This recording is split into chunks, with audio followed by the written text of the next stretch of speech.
tardes, querida comunidad. Bienvenidos nuevamente a una edición muy especial de Vive Virtual. El día de hoy hablaremos sobre un tema muy interesante, la influencia de entornos VUCA en el sector bancario y financiero. Mi nombre es Cindy Hugo y para mí siempre es un placer acompañarlos en este espacio que creamos en Escuela de Empresas de Universidad San Francisco de Quito, justamente para conectarnos con nuestra querida comunidad. Así que nuevamente bienvenidos. Quiero comentarles un poquito de la dinámica que vamos a manejar el día de hoy y pues bueno, les cuento que tenemos a dos invitados especiales. De hecho, nos acompaña también un profe internacional que vino desde México, actualmente está aquí en Ecuador, siendo parte del equipo de profesores expertos de la maestría en gerencia bancaria y financiera. Tenemos a nuestro querido profe Luis Felipe Llanos, que está desde México, bueno, está desde Ecuador, pero vino desde México. Luis Felipe, ¿cómo estás? Bienvenido. Gracias, Cindy, muchas gracias, con ganas de estar en esta charla, te agradezco mucho. No, a ti, te agradecemos un montón. Y también les quiero invitar, quiero llamar a un querido profe también de Escuela de Empresas, nuestro querido Robert Salem. Robert, muchas gracias por acompañarnos. ¿Cómo estás? Bienvenido. Bien, pero ustedes cómo están, gracias por la invitación. Sí. No, muchísimo gusto. Siempre tenerlos presentes y que sean parte de estas iniciativas nos ayuda muchísimo a seguir conectando con nuestra comunidad. A todas las personas que veo que ya se están conectando, compartan con nosotros desde qué ciudad del Ecuador o de qué país se están conectando y compartan con nuestros profes para animar a esta nueva charla que tenemos esta tarde. Bueno, comentarios un poco también sobre Escuela de Empresas de la Universidad San Francisco, pues somos el Centro de Educación de Empresas de la universidad y ofrecemos programas en negocios para el mejoramiento del desempeño profesional y empresarial. Contamos con maestrías y educación ejecutiva que fomentan el pensamiento crítico necesario para encontrar soluciones innovadoras y actuales a los desafíos que enfrentan las organizaciones. Así que recuerden también que nuestro currículum no tradicional conjuga las artes liberales con el desarrollo de competencias que demandan las empresas y por eso nuestros graduados se diferencian de los demás por su capacidad de interactuar con éxito al más alto nivel con sus pares en el Ecuador y en el mundo. Así que para nosotros es siempre un placer que sean parte de este espacio y recuerden que hoy este espacio lo hacen ustedes. Y es importantísimo que a medida de que vayamos desarrollando la conversación, pues ustedes también puedan participar con nuestros invitados y hagan sus preguntas. Así que los animo a hacer todas las preguntas y aprovechar este espacio tan importante. Vemos por aquí a gente de Pelileo. Luis Morales, muchas gracias por acompañarnos. También vemos a María del Carmen desde Guayaquil. Por favor, sigan compartiendo. Nos encanta saber desde dónde se conectan. Ahora bien, yo sé que ustedes quieren saber qué expertos trajimos esta tarde para hablar de los entornos VUCA en el sector bancario y financiero y el impacto que estos tienen. Así que voy a empezar con Luis Felipe. Luis Felipe es doctor en Ciencias Administrativas por el Instituto Politécnico Nacional, maestro en Administración por la Universidad La Salle, ambos grados con mención honorífica, y actuario por la Universidad de Anáhuac en México. En su etapa en el sector financiero ocupó puestos gerenciales y directivos en Banco de México, Grupo Financiero Serfín, ahora Santander, Banamex, operadora de bolsa, Casa de Bolsa Inbarlat, ahora Scotiabank. En estas dos últimas empresas fungió como apoderado bursátil en factor de capitales, Bancomer y Seguros Bancomer. En su etapa como servidor público, ocupó puestos directivos en Arrendadora Banobras, Secretaría de la Función Pública, Comisión Nacional Bancaria y de Valores, Ferrocarriles Nacionales y Secretaría de Hacienda y Crédito Público. Actualmente es profesor e investigador en la Universidad de Anáhuac, México, en la Universidad de La Rioja y también pues en Universidad San Francisco de Quito, en el que imparte con un equipo increíble de profesores la maestría en gerencia bancaria y financiera. Bienvenido nuevamente, querido Luis Felipe. Gracias. Perdón. Ahora les quiero contar un poquito sobre Roberto Salem. En la actualidad se desempeña como profesor a tiempo completo de Universidad San Francisco de Quito, tanto en pregrado como en posgrado, y también pues es profesor en la maestría en gerencia bancaria y financiera y también en la maestría en administración de empresas. Cuenta con más de 20 años de experiencia en consultoría en el área financiera y contable, como instructor, facilitador en capacitación empresarial y conferencista, tanto en el sector privado y público en temas de gestión administrativa, financiera y contable. Nuestro querido Robert también es máster en Business Administration de MU en Iowa, Estados Unidos, y es economista de la Pontificia Universidad Católica del Ecuador. Se ha desempeñado como asesor financiero, tesorero, subgerente corporativo de liquidez en varias empresas como American Express en Estados Unidos, Diners Club del Ecuador y Grupo Pichincha. Si yo les quisiera contar todos estos detalles de nuestros profes, créanme que no podríamos controlar todo el tiempo que se nos iría contándoles un poquito de su historia y de su trayectoria profesional. Muchas gracias, Henry Moncayo, por acompañarnos desde Santo Domingo. María Antonieta, gracias por acompañarnos igual. Tenemos acá desde Machachi, también nos están acompañando. Desde Morona, Santiago, un gusto, qué chévere que se vayan uniendo de diferentes partes del Ecuador. Realmente nos encanta que puedan acompañarnos. También tenemos a gente desde Cuenca, desde el Puyo, ¿no? Estamos felices. Señores, queridos profesores, tenemos muy buena audiencia el día de hoy, así que no podemos seguir perdiendo tiempo valioso, así que queremos empezar. Y el día de hoy, como saben, vamos a hablar sobre la influencia de entornos VUCA en el sector bancario y financiero. Y para esto queremos también analizar muchos factores y arrancaremos con Roberto Salem. Robert, tú nos tienes muchas cosas que compartir, entonces dime cuando estés listo, compartimos pantalla para empezar este análisis súper importante. Les pido por favor a todas las personas que están conectándose, preparen sus preguntas, daremos lectura, así que vayan animándose y preparando todo esto a tiempo. Robert, dinos tú cuándo empezamos y estamos aquí en apoyo total. Entonces, no sé si Cindy estoy compartiendo ya pantalla. Ya estamos compartiendo pantalla, Robert. Ahí ya ven todos. Empezamos, ¿sí? A ver, primero la presentación habla sobre influencia VUCA en el sector bancario y financiero. Entonces, muchos se preguntarán qué es VUCA. VUCA son siglas en inglés que básicamente habla sobre volatilidad, incertidumbre, complejidad y ambigüedad de los mercados. Entonces, tal vez de esa forma se va a entender un poco más el concepto de la charla, y yo pienso que un ejemplo claro de volatilidad, incertidumbre, complejidad y ambigüedad es el COVID, ¿no? Entonces yo les voy a mostrar qué es lo que ha pasado con el COVID durante el 2020, porque aparentemente con la aparición de la nueva cepa, ¿no? Puede ser que volvamos para atrás. Entonces, les voy a hablar un poco del COVID. ¿Ya? Lo primero que se me ocurrió es que el indicador más frecuente usado para medir la actividad económica es el Producto Interno Bruto. Entonces, estoy compartiéndolo.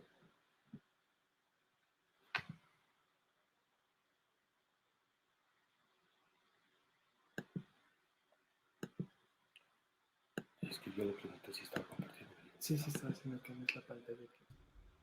Vamos a revisar que todo esté funcionando bien.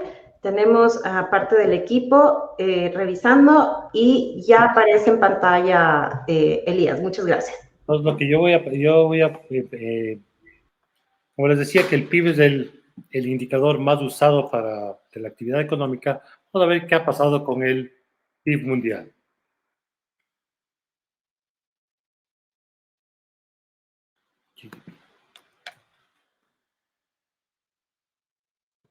Entonces, un gráfico que es lo más sencillo.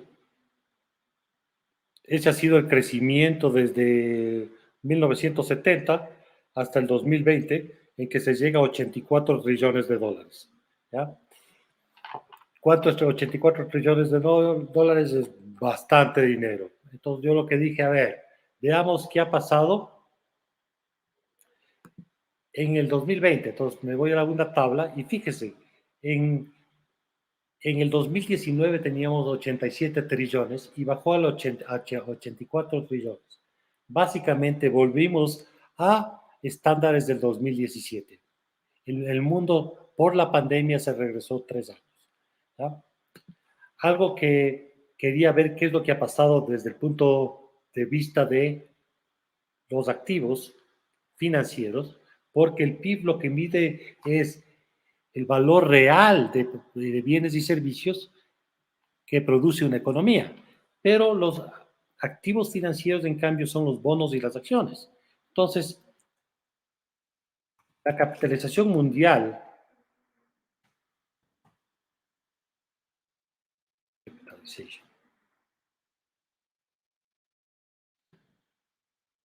del mundo, te voy a también a poner un gráfico, la capitalización de mercado es el número de acciones de todas las empresas en el mundo por su precio, ¿ya? Y se puede ver que llega a 118 trillones de dólares. Le voy a incluir aquí el GDP, que es el PIB mundial, para que vean.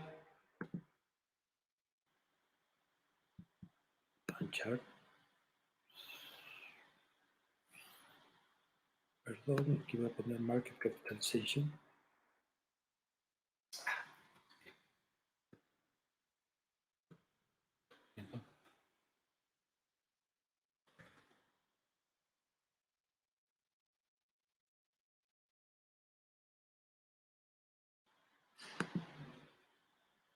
Ahí en un mismo gráfico, obviamente lo voy a poner hasta desde 2019 para que se pueda ver mejor. 2000.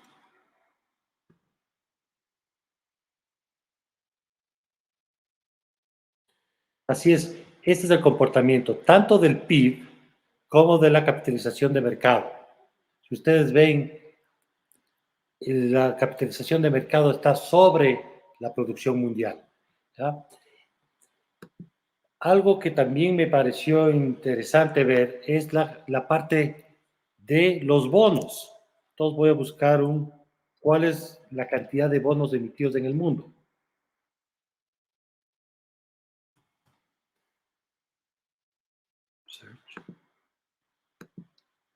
Solo voy a marcar bonos corporativos.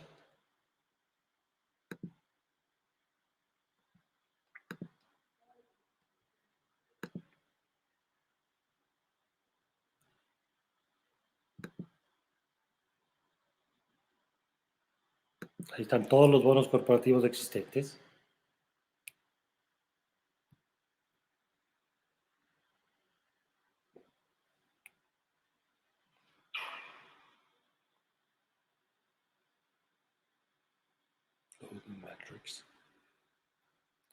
Y ustedes pueden ver, aquí están todas las firmas con la cantidad de bonos que tienen en sus portafolios y básicamente la cantidad emitida de bonos, estás hablando de 46 trillones de dólares.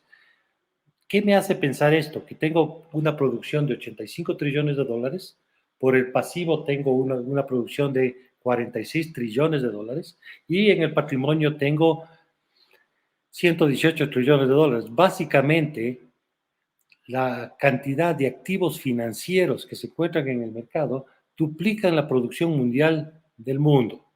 ¿Ah? Me voy a ver para que vean qué han pasado con los estados, los índices financieros. Hay el índice, el Standard & Poor's. Lo voy a graficar. Lo voy a poner desde 10 del 31 del 2019 para que se pueda ver el gráfico hasta la actualidad. Esta caída que le estoy señalando aquí fue la de marzo de del 2020, esta gran caída. Yo podría verle cuál fue la caída del Standard & Poor's en porcentaje. Básicamente es una caída del 33%. En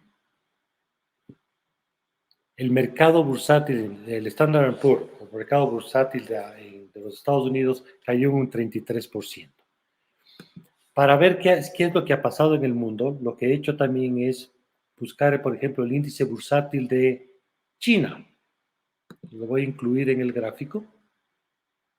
¿Sí? Fíjense en la caída, es muy parecida. Voy a poner esto.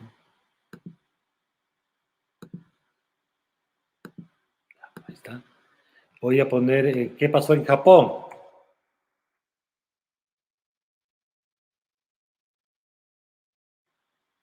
También cayó en marzo. ¿Qué pasó con el Dow Jones, por ejemplo?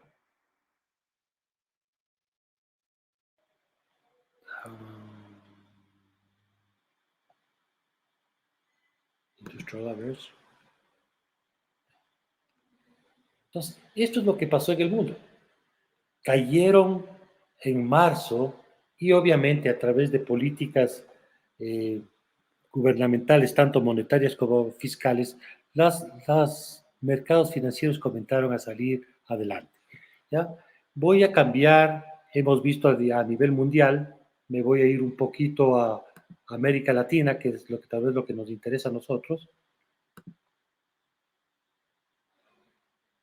¿Sí? Ahí está el Standard & Poor's, que lo voy a utilizar como benchmark. Y voy a poner, por ejemplo, el índice en México.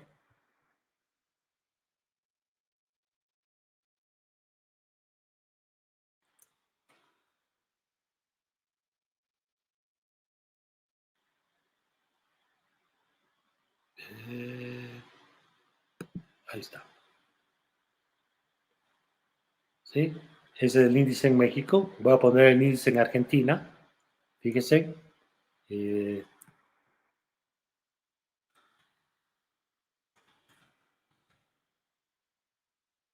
Igual. Un comportamiento bastante diferente, pero también caído en... Voy a poner el índice del Brasil.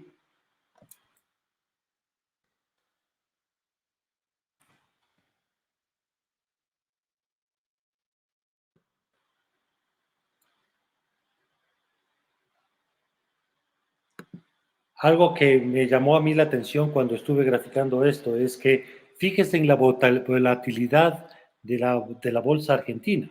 Fíjese en los demás, tanto el de Brasil, el de Argentina, el Standard & Poor's, el de Argentina y el de Brasil, son líneas medias horizontales. Fíjese en la volatilidad que tiene el mercado argentino de bolsa de valores.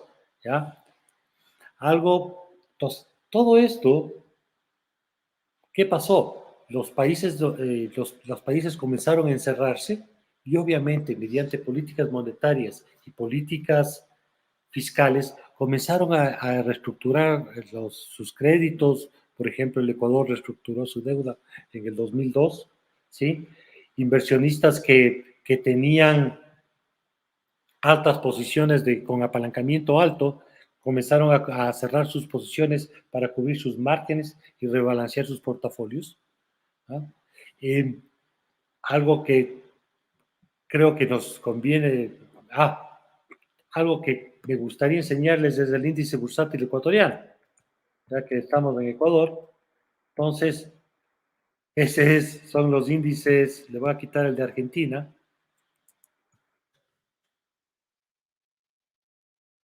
Ecuador, está mal escrito, por eso no me busca.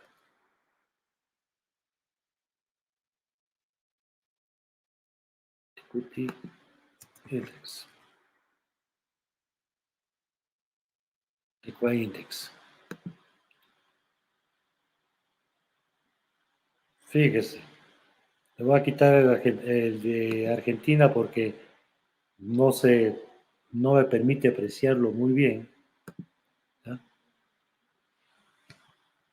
Pero fíjese, mientras los mercados cambiaban drásticamente en Argentina, en Brasil, en China, en Japón, en el Ecuador no pasaba nada. ¿Sí? ¿Y por qué se da esto? Básicamente porque no existe un mercado real de valores donde se ajustan los precios a las realidades actuales. ¿Ya? Es un mercado demasiado pequeño. Quería ver también, como estamos hablando del sector financiero y bancario, voy a buscar el Standard Poor's y lo voy a buscar por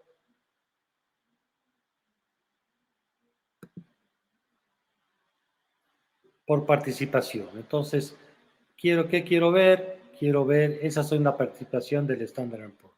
Entonces, lo que voy a hacer es, voy a buscarlo por sectores. SPX, voy a ir acá nuevamente.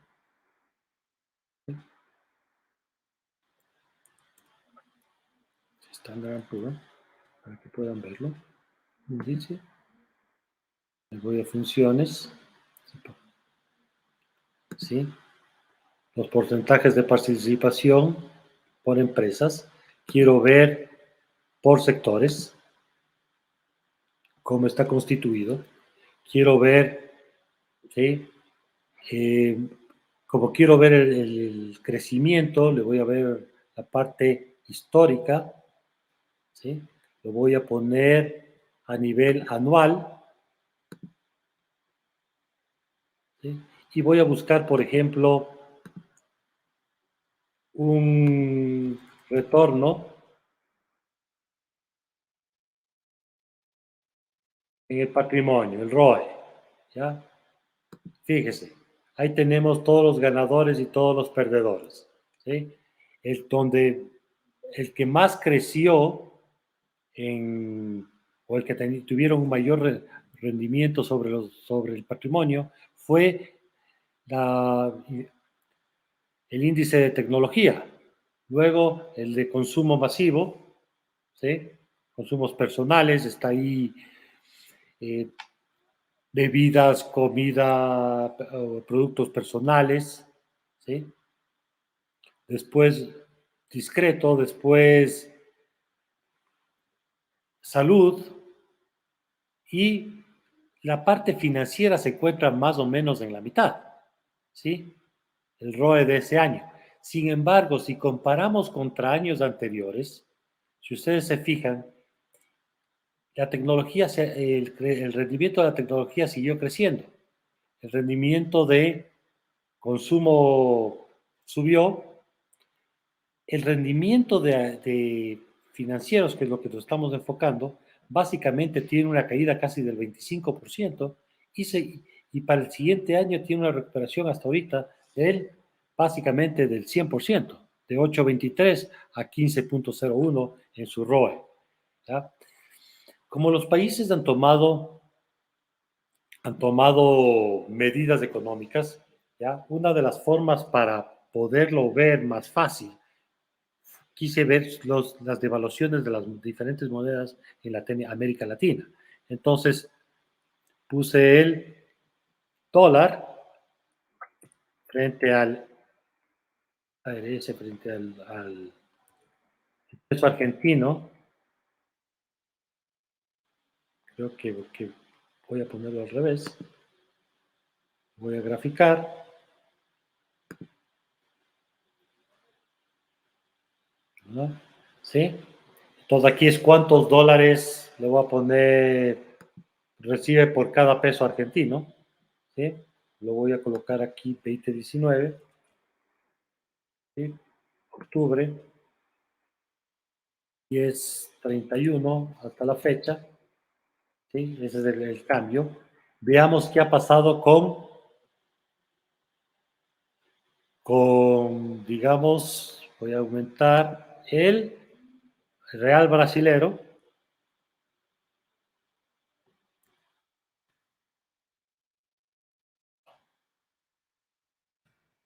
Zero currency.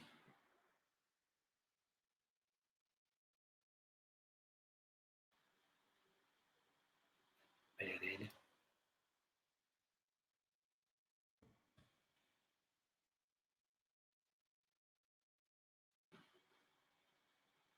Ahí está. El mucho más volátil. El peso mexicano.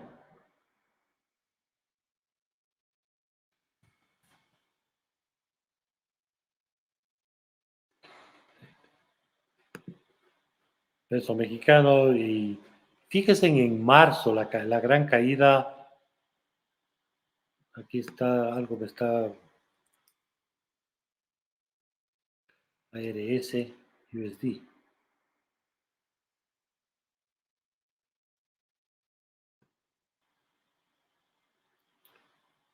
No, ese está el mismo. ¿Ya? No se ve tan bien. ¿Ya? Y le voy a colocar el Standard & Poor's para que vean que la gran devaluación de las monedas se da básicamente en el mismo tiempo. Está raro. No me suena ese, entonces le voy a cambiar. ARS, USD, USD.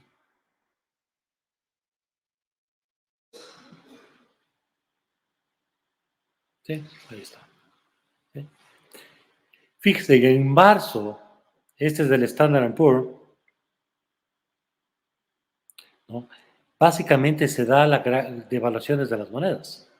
Yo podría poner, por ejemplo, el peso peruano.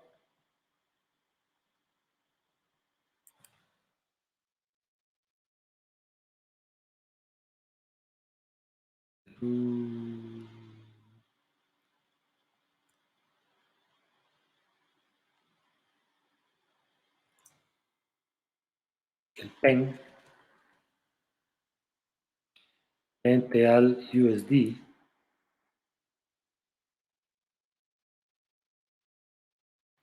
nuevamente se da la caída. Fíjese en las devaluaciones de Argentina, fíjese en la devaluación del peso colombiano, y eso también se debe a que en el año pasado los gobiernos han comenzado a caer. Voy a quitar un poquito, a cambiarse de gobiernos. Entonces, tal vez el peso argentino sería una cosa interesante. ¿Ya?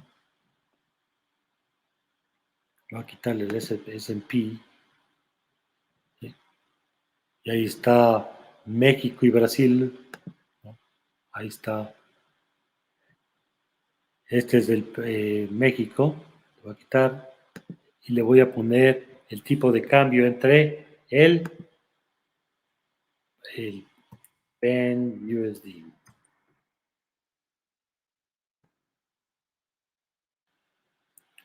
Estas son las devaluaciones que está teniendo a nivel de gobierno. Piensen que el gran salto es en la última época, desde que Castillo toma la dirección del país del Perú.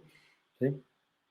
Y obviamente estas grandes devaluaciones que están viniendo es con Fernández en el Perú. Básicamente, lo que yo quería hacerles ver es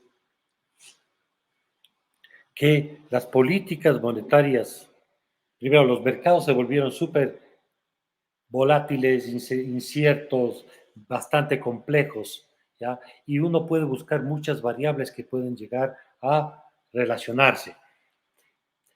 ¿Por qué?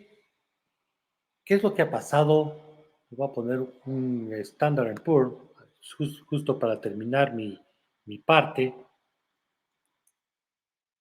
y les voy a poner en el último mes, ¿sí?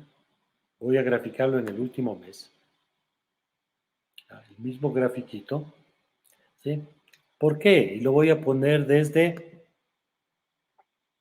básicamente, pongámosle desde,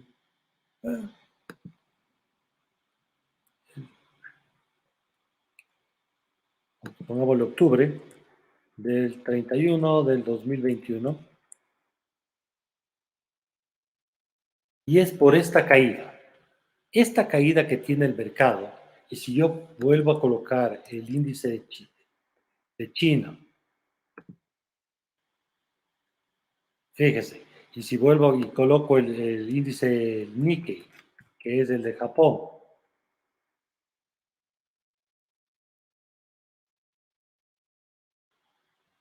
esta caída que están viendo ustedes que parte desde el 24 de diciembre hasta el 1 de diciembre, es básicamente la nueva cepa del COVID. ¿Ya? Entonces, ¿qué puede pasar? Veamos el precio del petróleo. ¿Ya? ¿Por qué? ¿Por qué es importante el precio del petróleo? Porque cuando nos encerraron, para darles un ejemplo, ¿no? La capacidad China disminuyó su capacidad mundial, o sea, la demanda mundial en 3 millones de barriles diarios. Ahora usted me va a decir, ¿y eso 3 millones de barriles diarios cuánto es? Para darles una idea, el Ecuador produce 500 barriles de petróleo diarios. Eso quiere decir que básicamente la disminución de demanda de petróleo de China fue 6 veces del Ecuador, 6 veces la producción de Ecuador. ¿Ya? Fíjese lo que pasó en el 2000, esto voy a poner 10, 31, 2010, hasta la fecha.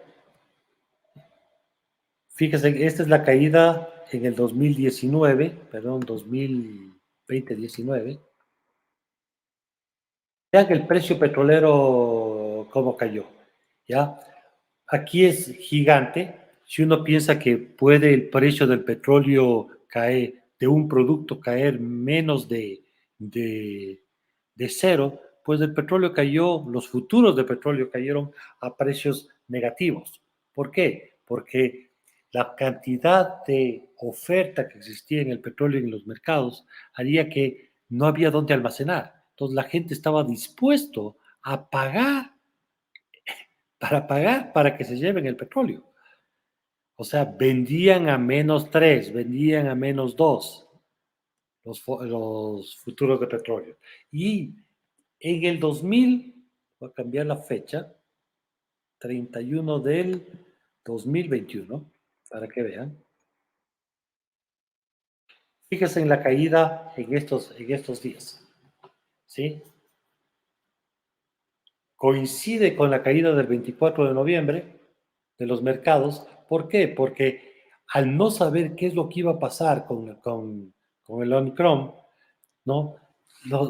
Estados Unidos soltó petróleo, sacó de sus reservas petróleo, ¿ya? Para colocarlas en el mercado. Y obviamente la oferta existente hace que los precios, la mayor cantidad de oferta hace que los precios caigan.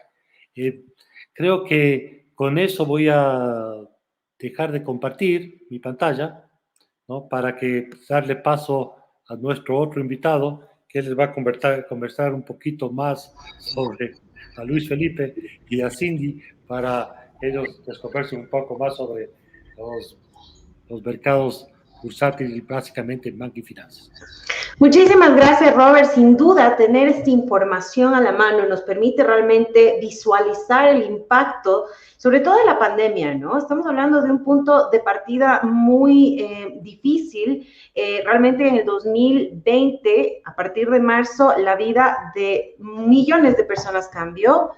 Sin duda alguna, el efecto que tuvo esta pandemia a nivel mundial, pues afectó los mercados financieros. Y justamente por eso vamos a hablar con Luis Felipe y ya entendimos un poco de lo que sucedió, gracias a todo lo que Roberto nos mostró. Y sin duda es una evidencia clara de que un entorno con mucha volatilidad, con tantos cambios, pues generó un impacto negativo, en este caso, a los mercados financieros. Ahora bien, Luis Felipe, tenemos ahora la presencia estamos cambiando muchas cosas, las cosas están, por un lado, mejorando, llega Omicron y como nos muestra Roberto, las cosas vuelven a tener este cambio tan impactante y este bajón. Entonces, cuéntanos tú, ya tenemos algunas preguntas. Muchas gracias, Cristina, Carla, créanme, vamos a dar respuesta a estas consultas. Antes de dar paso con Luis Felipe, me gustaría, Robert, revisar la pregunta de Cristian Lescano. ¿Las devaluaciones de las monedas de Perú y Colombia nos favorecen al tener una moneda fuerte o al contrario nos perjudica por pérdida de competitividad? Robert. Cristian y todos, o sea, sí se pierde competitividad en el corto plazo, ¿ya? Pero cuando el Ecuador devaluó su moneda de 3.000 a 25.000 en el 99, no quiere decir que éramos los más competitivos del mundo. ¿No? Cuando devaluó el 400%, no es que nos volvió más competitivos, tuvimos un montón de problemas. Entonces, es verdad que se pierde competitividad, ¿no? Pero en el largo plazo es coger un revólver y meterse un tiro en la cabeza, para mí. Chévere, Robert, muchas gracias.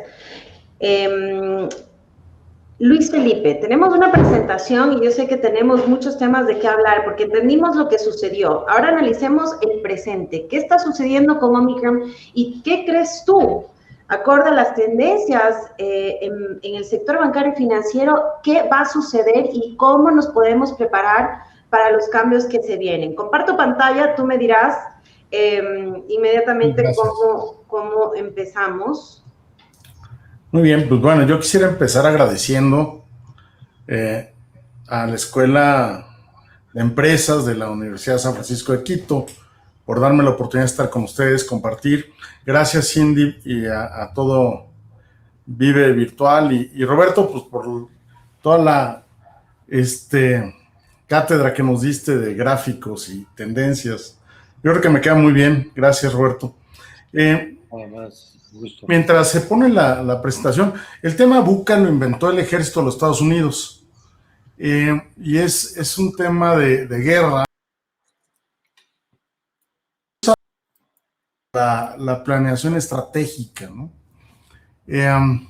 Es un tema bonito porque pues, puede ser interesante para los periódicos, pero ¿cómo se operacionaliza? En el momento que se haga la planeación, generalmente se hacen los modelos de FODA o los modelos de Porter, también se hacen los modelos de VUCA para las empresas, o sea, cuál es la volatilidad de nuestros mercados, de nuestros precios, las incertidumbres que vienen, esa es la U, la complejidad que estamos teniendo en materia regulatoria, en materia de mercados, y la ambigüedad, pues este tema, ¿cómo se define ambigüedad? Donde cada vez no es tan claro qué es lo bueno y qué es lo malo, sino hay una escala de grises que bueno, pues eso tiene que entrar en las discusiones de planeación estratégica. Entonces es un modelo, VUCA es un modelo, ¿no? Y esto de volatilidad e incertidumbre, mientras me ponen la presentación, yo vi el cuadro que traigo aquí atrás, aquí en la oficina que me prestaron, y realmente dibuja las gráficas que Roberto y nos dibujan los mercados, ¿no? O sea, sí requiere cierto nivel artístico para comprender qué está pasando en la volatilidad, ¿no? Cindy, si ya tenemos la presentación, no sé, yo no la veo, ¿tú sí la ves?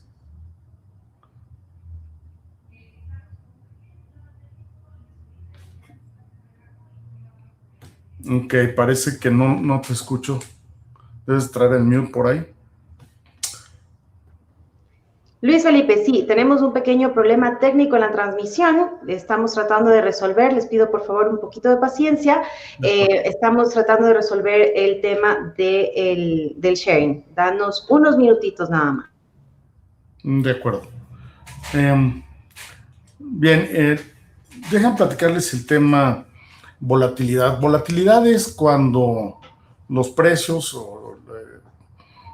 cambian, como lo vimos en las gráficas, ¿no? O sea, y en materia de banca, pues realmente yo no sé si exista otro banca de finanzas, yo no sé si existe un mercado tan volátil como los mercados financieros.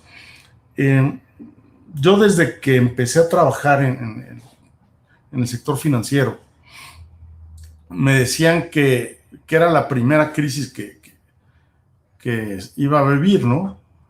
Y que tranquilo, que no me espantara porque iba a venir más crisis. Y dicho y hecho, o sea, mi vida profesional como banquero, como financiero, pues ha estado repleta de crisis, que no pasan 5 años donde viene otra crisis y viene otra crisis y viene otra crisis, ¿no?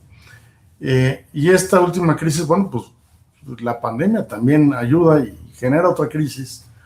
Entonces mi pregunta es, ¿qué es lo normal?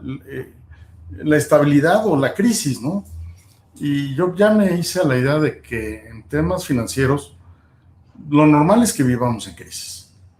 Entonces, la primera pregunta es, ¿nos debe espantar la crisis? Bueno, pues sí, si no estamos preparados, si no estamos listos anímicamente y económicamente con las redes sociales y los respaldos económicos, sí, pues nos debe espantar, ¿no?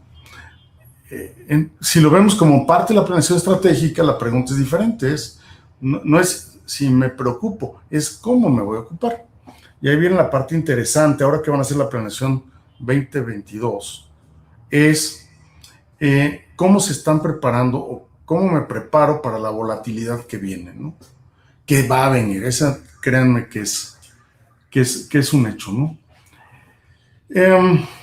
En temas de incertidumbre, bueno, pues la incertidumbre es no saber qué va a pasar. O sea, no tenemos datos históricos para hacer proyecciones.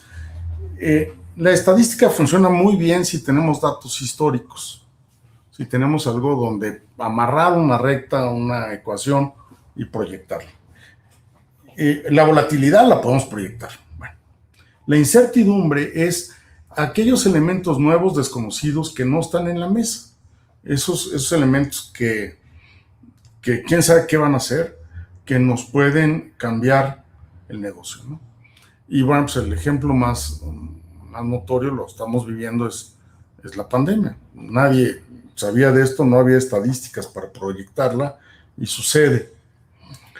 Y bueno, tomando el referente de planeación estratégica del ejército, es ¿qué estoy haciendo yo para la incertidumbre, ¿no? A ver, aquí parece que viene ya algo. Sí, perfecto, muchas gracias. Si quieres, bueno, pues esta lámina era la volatilidad, la preparé yo. Es todas las crisis que he vivido, ¿no? El 75, pues todo el tema de Nixon y el fin del patrón oro. Del lado derecho, cómo se cayó el PIB. En el 82, la crisis energética. Se nacionalizó la banca en México.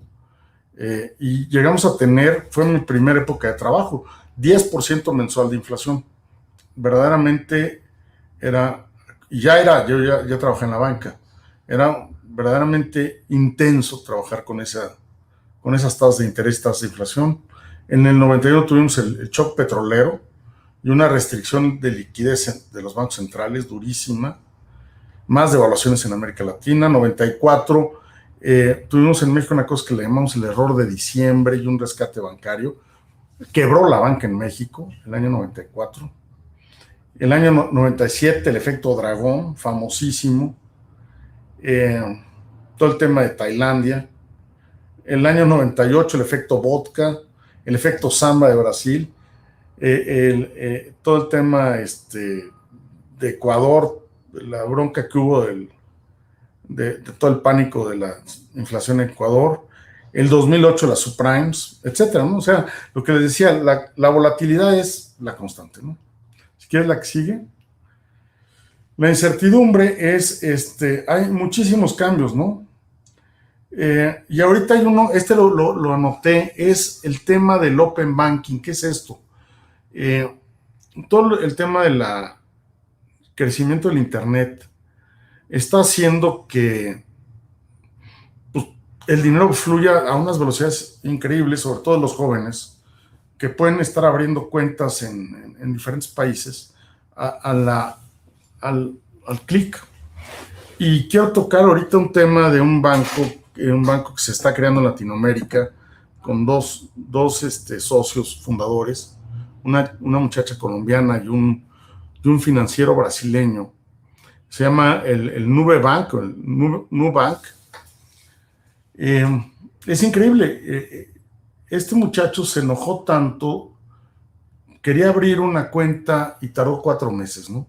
una cuenta de depósitos, de inversión. Y dijo, no, vamos a tirar eso por la ventana y vamos a abrir cuentas al instante.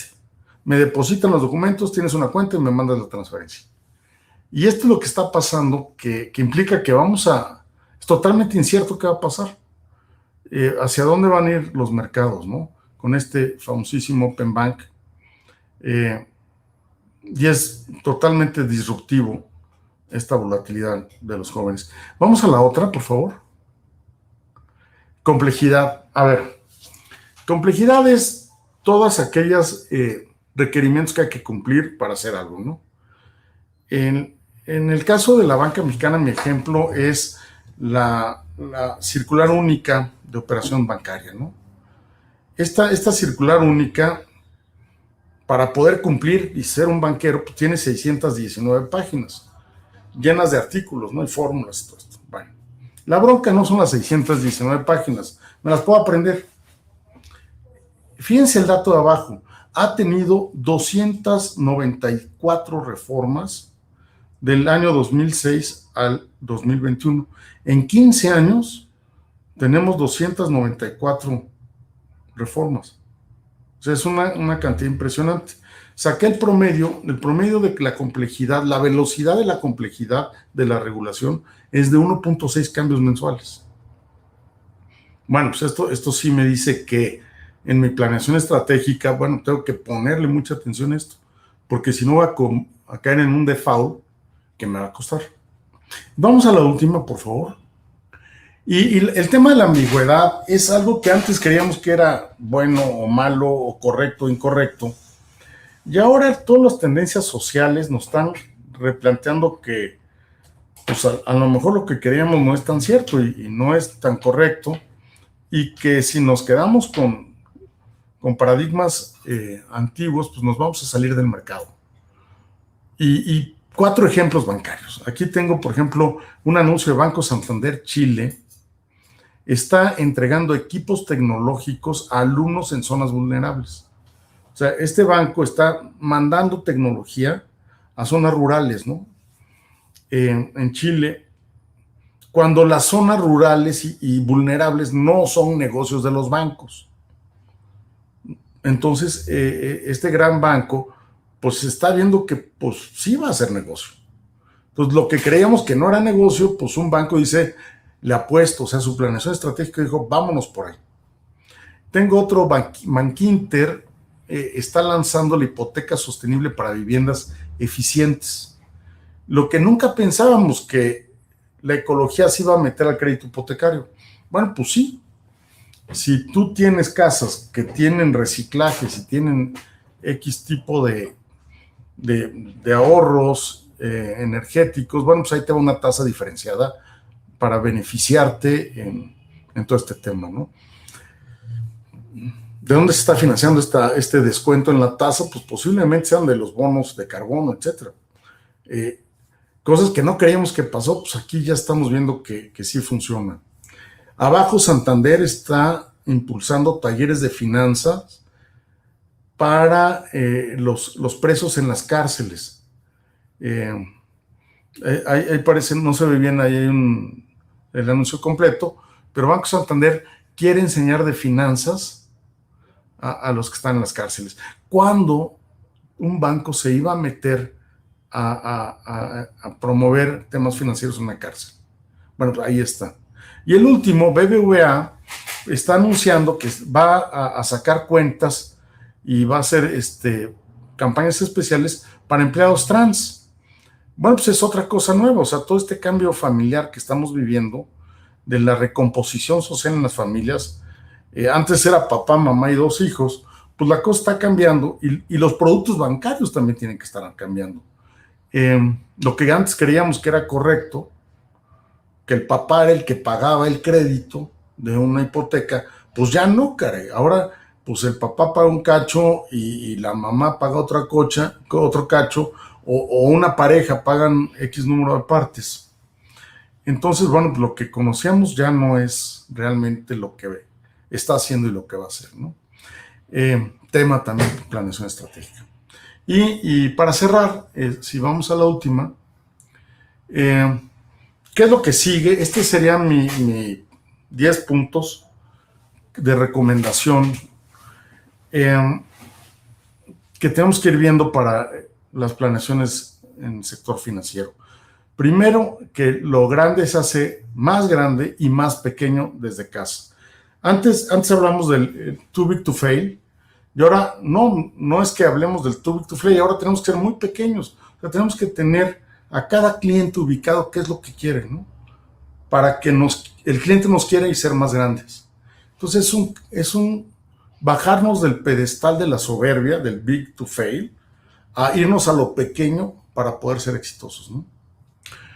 El siguiente es los neonormales. Esa sería la segunda recomendación, que tenemos que tener buena ventanilla para el banco tradicional, pero tenemos que crear estos nuevos bancos para los nuevos sectores, donde las reglas no están escritas y bueno, hay que identificarlos, sobre todo el tema de los jóvenes que sí traen una revolución en necesidades.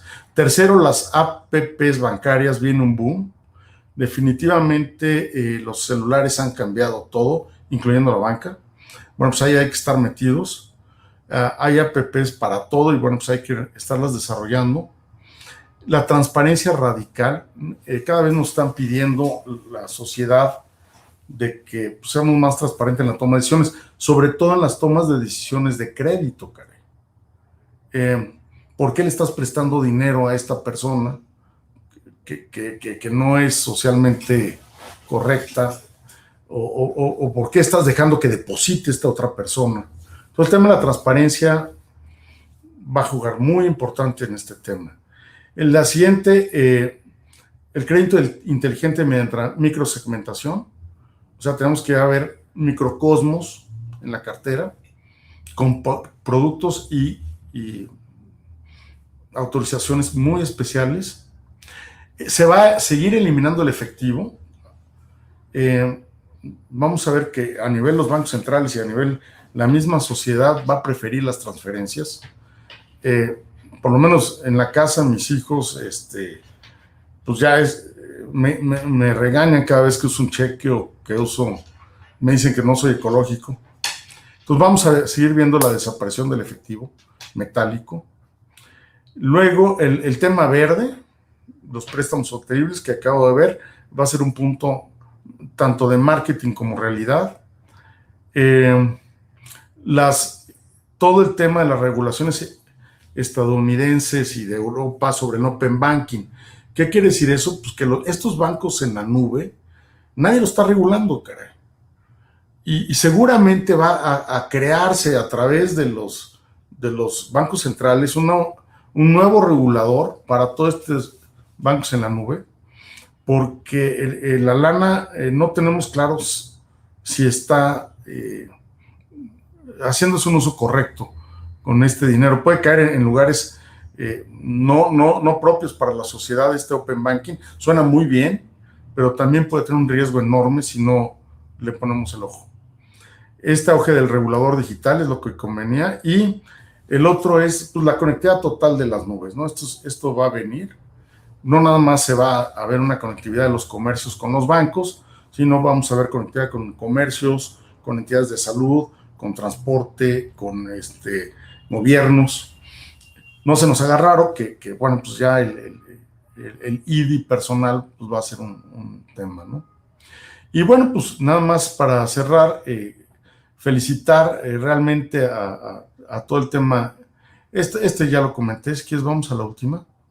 Sí, felicitar realmente a todo el grupo a todo el Ecuador, a todo el grupo financiero.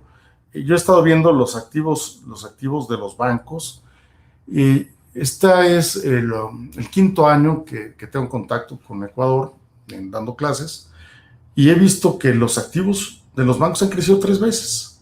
O sea, se está bancarizando, están captando dinero, está repatriándose y están haciendo muy bien las cosas. Las nuevas tendencias en cuanto a la apertura del capital bancario, vienen nuevas regulaciones que se están proponiendo que hacen que la banca en Quito se esté globalizando realmente, y creo que va a traer cosas muy, muy buenas. Esta iniciativa de la venta del Banco del Pacífico viene muy bien. La posibilidad de que los accionistas puedan tener otro tipo de empresas hasta cierto porcentaje también viene muy bien. Entonces yo sí estoy muy contento. Gracias por invitarme. Gracias, Cindy.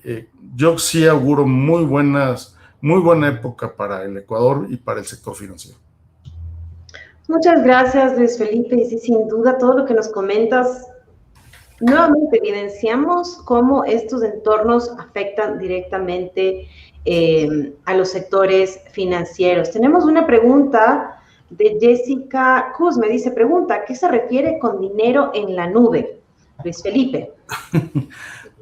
Bueno, el dinero en la nube es que, por ejemplo, si tú quieres comprar algo, pues agarras el celular y lo pasas arriba de una terminal punto de venta, y no necesitas traer pues las monedas que traigo yo aquí. Estas monedas, y esto ya va a desaparecer, ¿no? Esto ¿qué es? Esto va a ser como para los museos, caray.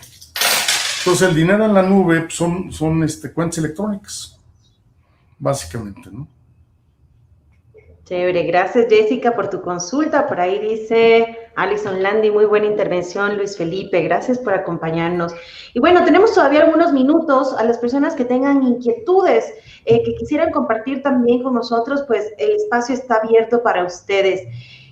Sabemos que la banca se transforma constantemente, queridos profesores. Entendemos que esto, lo que se viene es una revolución, se podría decir. Ahora bien, ¿qué pasa con la llegada de nuevos bancos a países como, por ejemplo, Ecuador? ¿Qué tipo de preparación deberían tener a nivel ejecutivo los tomadores de decisiones para poder enfrentar justamente estos cambios que Luis Felipe nos comparte? Robert, ¿tú qué opinas?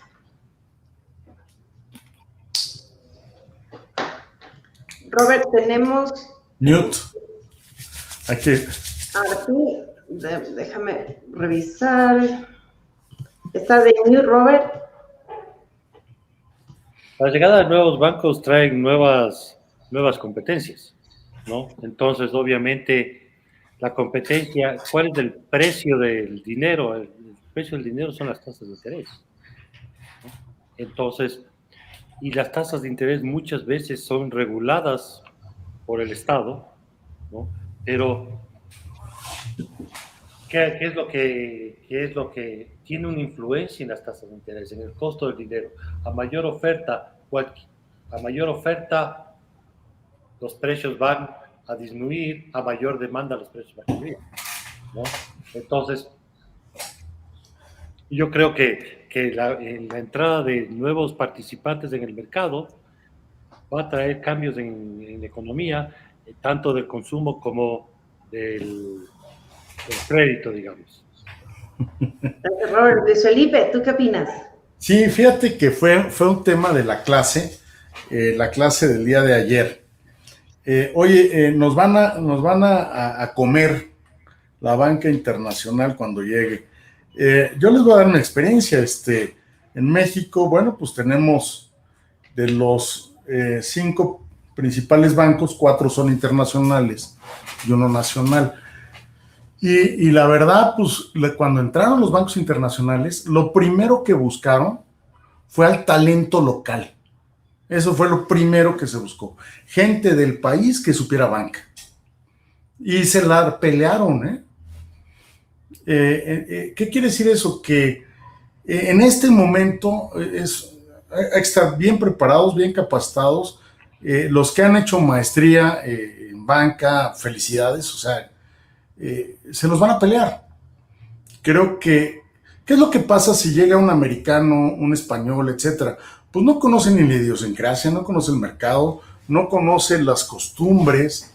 Entonces, si tú tienes un alumno, un trabajador, un directivo, un gerente financiero ecuatoriano, que le vas a hacer sus pruebas, ok, le haces sus pruebas ahí de psicológicas y de conocimiento, etcétera, pero si aprueba ese muchacho tiene todo para crecer. Te voy a decir por qué. Porque muchos de mis amigos mexicanos entraron a trabajar, como yo también lo hice, a bancos internacionales y luego te llevan a sus casas matrices y después en la casa matriz te dan más capacitación y luego te regresan otra vez al país local. Entonces yo creo que se está abriendo una oportunidad para conseguir trabajos muy interesantes con la apertura financiera de la economía en el sector bancario.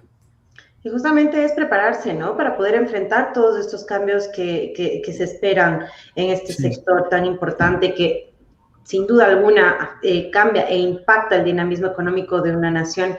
Tenemos otra pregunta de Alison Landi. Alison nos dice, hablando de tasas de interés, ¿qué opina Robert de las tasas activas y pasivas que maneja Ecuador? Las tasas de interés reflejan el riesgo que tiene, ¿sí?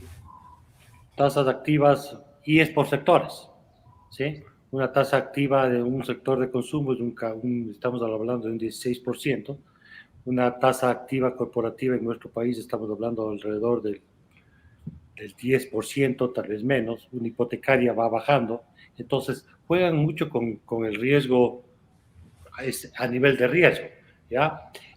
Hablando de tasas pasivas, de la tasa que capta el dinero, pero es básicamente, para ponerlo en términos fáciles, es la tasa activa es el precio de venta y la tasa pasiva es el costo de venta. Entonces, ¿no? Si tú quitas la tasa activa menos la tasa pasiva, tienes el margen financiero y de ahí tienes todos los gastos operativos. Entonces, estoy de acuerdo con Luis Felipe que decía, si es que los bancos, muchos de los bancos son demasiado grandes, ¿sí? Entonces tienen que volverse tal vez un poco más pequeños. Regresemos ya es bastante tiempo, 20 años atrás, justamente cuando empezamos a dolarizarnos de la crisis bancaria, tú podías comparar un Banco del Pacífico, tremendo edificio en Quito, tremendo edificio en Guayaquil, tremendo edificio, y tú veías un Citibank con 3 pisos en la CFN, que ahí quedaba, ¿no? Entonces, ¿por qué? Porque obviamente esa imagen también son costos. Entonces, y esos costos tienen que salir del margen financiero, ¿ya? Si es que vienen nuevos bancos internacionales, obviamente van a traer tasas activas mucho más bajas. Y como yo decía hace un rato, las tasas activas y tasas pasivas es el costo del producto, el costo del dinero, ¿no? Y eso entra al mercado y la competitividad tendrán que reajustarse las tasas por competencia, nada más.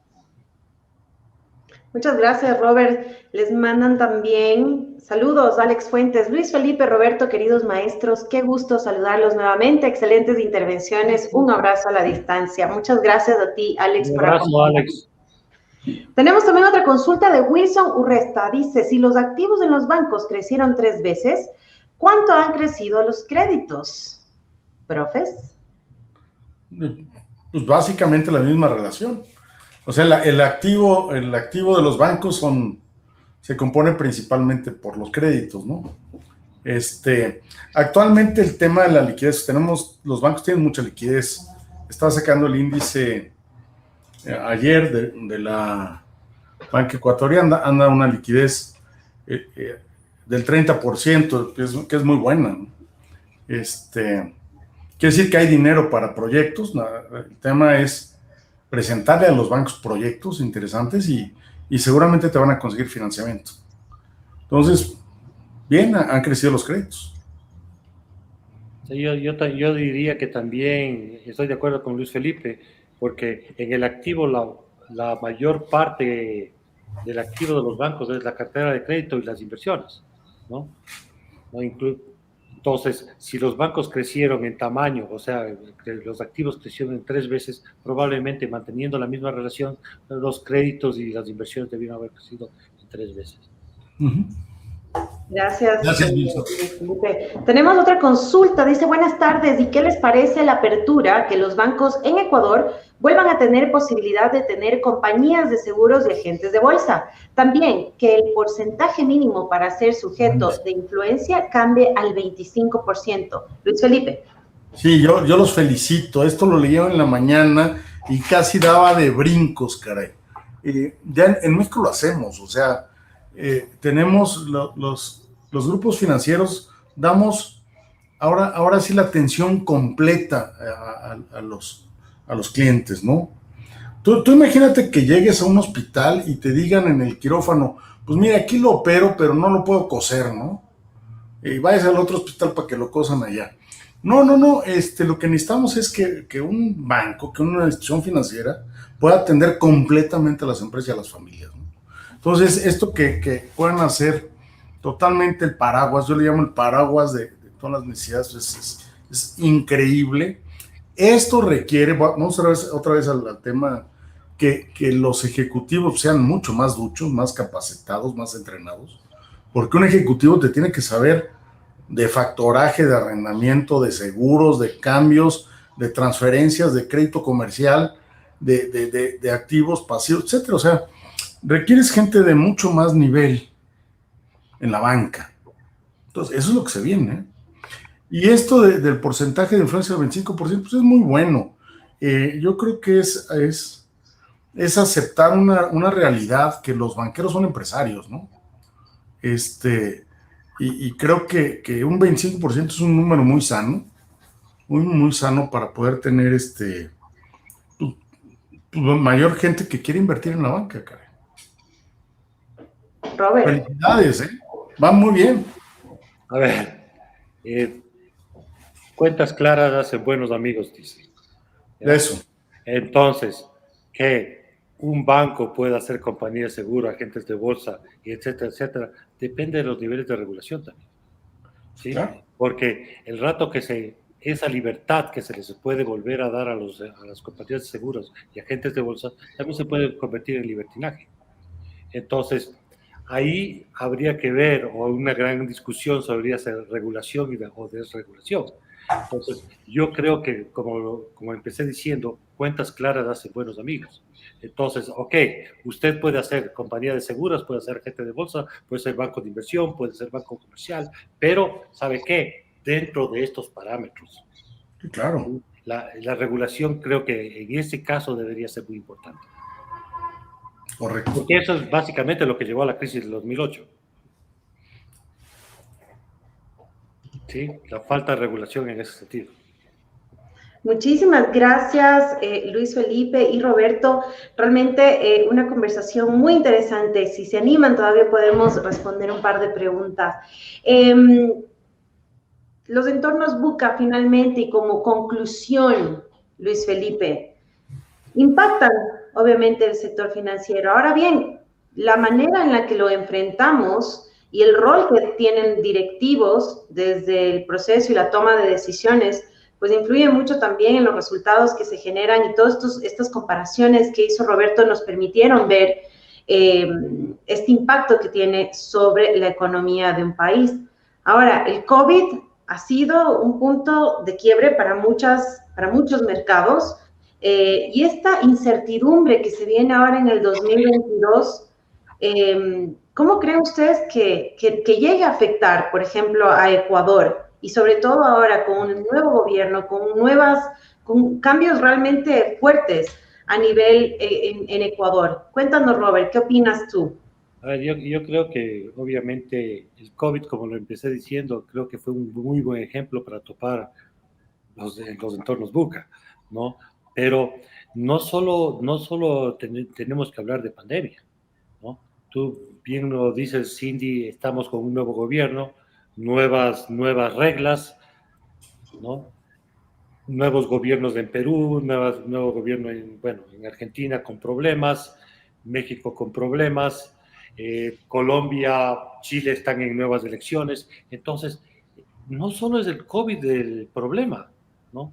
Nuevos mercados, nuevas influencias que impactan, como lo decía Luis Felipe, las planeaciones estratégicas de de las empresas y de los bancos del sector financiero.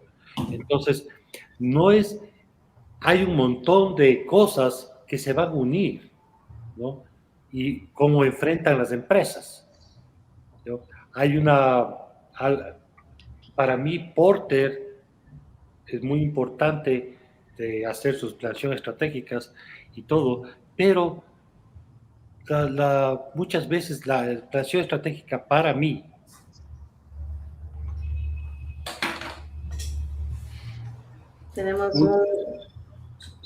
Perdimos tu audio por un segundo, Robert. La planeación estratégica. Para mí la planeación estratégica está hasta cierto punto cambiando. Ya no se refiere a planes de largo plazo, porque los mercados son tan volátiles que las empresas comienzan a cambiar esas planeaciones estratégicas, ¿no? Entonces, las misiones que en un momento se pusieron, las estrategias que tomaron, las políticas que iban a hacer para implementar esas estrategias, como el mercado cambió, quedaron obsoletas o quedaron guardadas en un cajón. Entonces, la planeación estratégica más bien para mí está cambiando en cómo reaccionan las empresas, cómo usan sus competencias, cómo utilizan sus capacidades para enfrentar los cambios, ¿sí? Entonces, se usa una planeación estratégica como una base, pero básicamente las empresas se están enfocando más a cómo enfrentar los nuevos cambios que existen en los mercados. Y a qué velocidad lo tienen que hacer también. Así es. Y ese es uno de los puntos más importantes, de la velocidad con la que suceden las cosas y la velocidad en la que se toman las decisiones. Luis Felipe, concluimos. Perdón, sí, Luis Felipe dijo hace un rato que uno tiene que convertirse, los bancos grandes deberían convertirse en bancos pequeños. Y me hizo acuerdo de que antes el pez grande se comía el pez chico, pero ahora es el pez rápido el que se come el pez lento. Exactamente, sí es. Sí, ya no es el grande al chico, es el rápido al lento. Mira, yo nada más dejaría un modelo. Antes teníamos que hacer una planeación en 4 cuadrantes, que era fuerzas, debilidades, oportunidades y amenazas. Así se hacía un diagnóstico, ¿no? Ahora hay que ponerle, aparte de esas 4, hay que ponerle volatilidad, incertidumbre, complejidad y ambigüedad. Entonces, estamos cambiándonos a un modelo de 4 cajitas a 8 cajitas, ¿no? Y estas son las que, como Robert comentaba, son las que nos va a dar la visión de corto plazo para volvernos más rápido y poder reaccionar como si fuéramos gente joven, gente alegre, ¿no? Rápido, caray. O con la inteligencia. Cindy, gracias. Muchas gracias a ustedes, queridos profesores. Le robé un poquito más del tiempo que teníamos previsto, pero es que la conversación estaba muy interesante y muchísimo aprendizaje. Pues bueno, hemos llegado al... Robert, perdona. Había una pregunta, algo de que con la pregunta anterior alguien hizo sobre las cooperativas estarían en desventaja. Sí, eso justamente te iba a decir. Antes de cerrar, tenemos esta última pregunta de Marcelo Maxi, que dice, ¿y estos mismos cambios de apertura para CIAs de seguros y agentes de bolsa para los bancos no colocaría a las cooperativas en desventaja? Nuevamente debería depender de las regulaciones que se impongan, ¿sí? Entonces ahí no hay ventajas ni desventajas, todo depende de las regulaciones. Perfecto. Muchas gracias, Robert, por ayudarnos con esta última pregunta. Querida comunidad, muchísimas gracias por acompañarnos. Sin duda ha sido un verdadero placer compartir este panel con Roberto y Luis Felipe. Pudimos ver datos desde una plataforma, un software de data financiera que nos permitía justamente hacer este análisis. Gracias, Robert, por ayudarnos a visualizar estos cambios, estos impactos, este impacto que hemos tenido a nivel de mercados financieros desde el 2019. Y por otra parte también este análisis de qué va a suceder y a qué nos tenemos que preparar justamente para el futuro de la banca y el sector bancario y financiero. Muchas gracias, Luis Felipe, por tu aporte. Y de verdad, gracias, queridos profesores, por acompañarnos en un espacio que, como podrán ver, lo hacen nuestros queridos participantes. Así que gracias a ustedes por ser parte de este espacio, gracias por acompañarnos y esperamos verlos en una siguiente edición. Ahora bien, recuerden que tenemos la apertura de del próximo grupo de estudiantes de la maestría en gerencia bancaria y financiera de Escuela de Empresas de la Universidad San Francisco de Quito. Así que si quieren conocer más, los invitamos por favor que visiten www.escueladeempresas.com. Roberto y Luis Felipe son parte del equipo de expertos que realmente buscan preparar a estos profesionales para enfrentar estos nuevos retos. Así que muchas gracias, los esperamos y cualquier inquietud recuerden visitar www.escueladeempresas.com. Queridos profes, un gusto tenerlos. Gracias por acompañarnos. Gracias a ti. Oh. Gracias, Roberto. Gracias a todos. Gracias, Luis Felipe. Gracias, Cindy. Tengan una linda noche. Hasta luego, querida comunidad.